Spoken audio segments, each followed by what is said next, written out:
नमस्कार। कानूनी जानकारी के कार्यक्रम में हमारे साथ वरिष्ठ अधिवक्ता लाल बहादुर सिंह यादव जी मौजूद हैं और आपसे ही आज इस कार्यक्रम में कानूनी जानकारी चाहिए और मेरा आपसे निवेदन है कि कानूनी जानकारी प्रस्तुत करें। जी, आज जो कानूनी जानकारी आदरणीय राजेंद्र अग्निहोत्री हमारे अधिवक्ता साथी द्वारा कार्यक्रम किया जा रहा है, सबसे पहले तो उनको मैं बहुत बहुत बधाई देता हूं जिन्होंने समाज को और जागृत करने का काम जो कर रहे हैं। जी, इस कार्यक्रम में आज मैं धारा 24(1) जी, उत्तर प्रदेश राजस्व संहिता 2006 जी, के संबंध में बताना चाहता हूं जी, कि 2000 राजस्व संहिता जो 24(1) धारा है, ये खेत की अगर मेड़े किसी की टूट जाती हैं, आसपास के काश्तकार तोड़ लेते हैं, अपने में खेत मिला लेते हैं, तो उस काश्तकार का खेत कम हो जाता है। उसके संबंध में पैमाइश के लिए एक मुकदमा करना पड़ता है एसडीएम के न्यायालय में। 24(1) धारा के अंतर्गत वकील के माध्यम से आवेदन पत्र देना पड़ता है, उसमें प्रति घाटा 1000 रुपया फीस देना पड़ता है। अच्छा। देने के बाद, जमा होने के बाद न्यायालय के द्वारा आदेश होता है, राजस्व निरीक्षक और लेखपाल के द्वारा पैमाइश की जाती है, रकबा उनका पूरा किया जाता है, चौहद्दी चारों नाप कर सेक्टर भी नापा जाता है, सेक्टर माप के माध्यम से रकबा पूरा किया जाता है। उसके बाद वो रिपोर्ट लेखपाल कानूनगो तहसीलदार के माध्यम से न्यायालय में पेश की जाती है। जिसके खेत में आस पड़ोस के निकलता है उसको नोटिस जारी की जाती है। नोटिस जारी करने के बाद वो अपना पक्ष रखता है। पक्ष रखने के बाद बहस होती है, बहस के बाद जो है उसका आर्डर हो जाता है, निस्तारण हो जाता है। ये 3 महीने के अंदर इसका प्रोसेस निस्तारण होने की प्रक्रिया है, लेकिन किसी कारण विलंब हो जाता है, आगे समय हो जाता है जी। और उसके बाद आर्डर होने के बाद कानूनगो के द्वारा मौके पर जाकर पुलिस बल के साथ उसको कब्जा दिलाया जाता है। और अगर इस आदेश से कोई पक्षकार संतुष्ट नहीं है तो 30 दिन के अंदर उत्तर प्रदेश रेवेन्यू बोर्ड में जाकर अपर आयुक्त महोदय यहाँ अपील कर सकता है। हाँ जी। और इसी के साथ साथ मैं कुछ और बताना चाहता हूँ जी। स्वागत। आजकल जो प्रॉपर्टी लोग बेच रहे हैं, खरीद रहे हैं, तो उनसे निवेदन है कि प्रॉपर्टी हाउस रेजिडेंशियल प्रॉपर्टी खरीदने के लिए कुछ बातों का विशेष ध्यान रखना पड़ेगा आपको जी। जिस प्रॉपर्टी को आप खरीद रहे हैं, अगर नगर पालिका के बाहर है, खेत है, तो उसमें आप गाटा संख्या एंट्री कराएं और ये देख ले उस गाटा संख्या का 143 पहले धारा थी जो 81 हो गई है, आकर्षित घोषित है कि नहीं है। अगर आकर्षित घोषित है तब आप खरीदें, अन्यथा आपको अनावश्यक परेशानी से गुजरना पड़ेगा। आर्थिक बाय द वे, आप अगर बैंक से ऋण लेना चाहते हैं तो आपको बैंक से ऋण नहीं मिल पाएगा।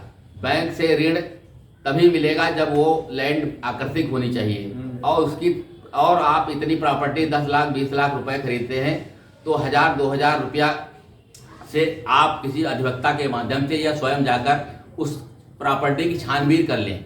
वो प्रॉपर्टी की चैन सही है, 30 साल में किसके नाम गई है, वो सही है कि नहीं है। अगर सही नहीं, बीच में डिस्प्यूटेड है या कोई दिक्कत है तो आपको अनावश्यक परेशानी हो सकती है, लोन भी नहीं होगा। तो दिक्कत से बचने के लिए आपको ये करना है।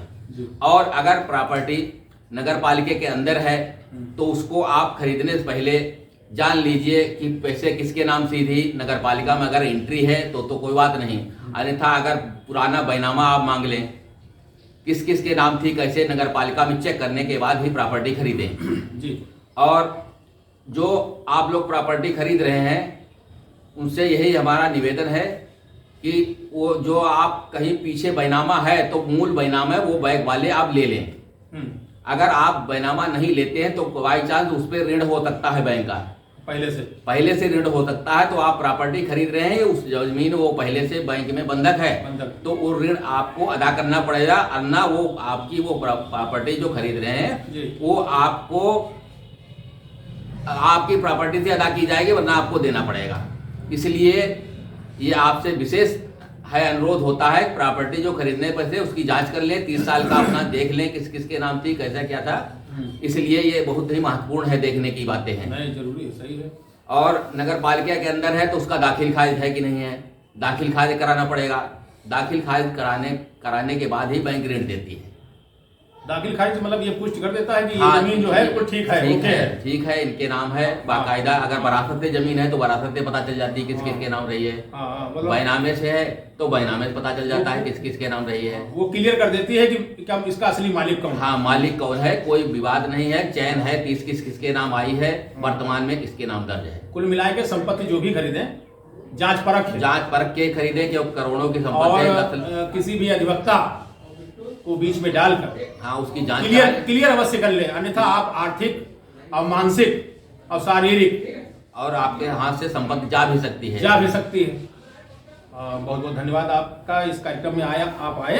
इस कार्यक्रम में बुलाने के लिए भाई राजेंद्र रघुवंशी जी को मैं बहुत बहुत बधाई देता हूँ, धन्यवाद। और आपने जो है जी एक सामाजिक कार्य में अलग जगह रखी है, उसके लिए मैं भोलेनाथ से अल्लाह ताला वाहिगुरु से दुआ कराता हूँ आपकी तरक्की और बरकत हो। जय हिंद, जय भारत। धन्यवाद। लोक अदालत क्या है? विधिक सेवा प्राधिकरण अधिनियम की धारा 1987 की धारा 19 में लोक अदालत का गठन का प्रावधान किया गया है। लोक अदालत में जो दावा या जो मुकदमे आते हैं, दीवानी, बैंक ऋण, कुछ फौजदारी मामले, मोटर वाहन दुर्घटना मामले, राजस्व व भूमि से संबंधित जुड़े मामलों का ही निपटारा लोक अदालत में होता है। और लोक अदालत में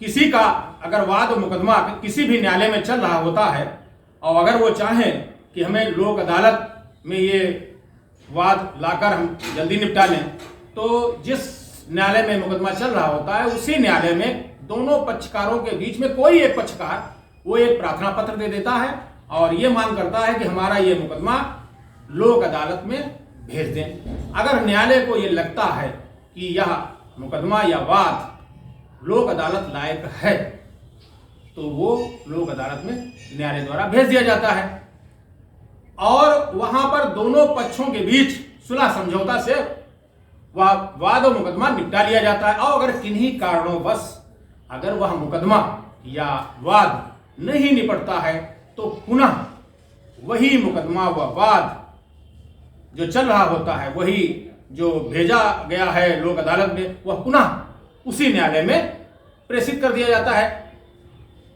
और लोक अदालत से लाभ क्या होते हैं? इसमें शुल्क नहीं लगता है। निर्णय के बाद हर्जाना मुआवजा जो भी आदेश होता है वो पक्षकारों के बीच जिस पक्षकार के लिए वो आदेश होता है उसे जल्दी मिल जाता है और न्याय बहुत ही जल्दी मिलता है इसमें। और इसमें इस न्यायालय में दंड नहीं मिलता है और लोक अदालत में जो भी निर्णय सुनाया जाता है उसकी अपील नहीं होती है।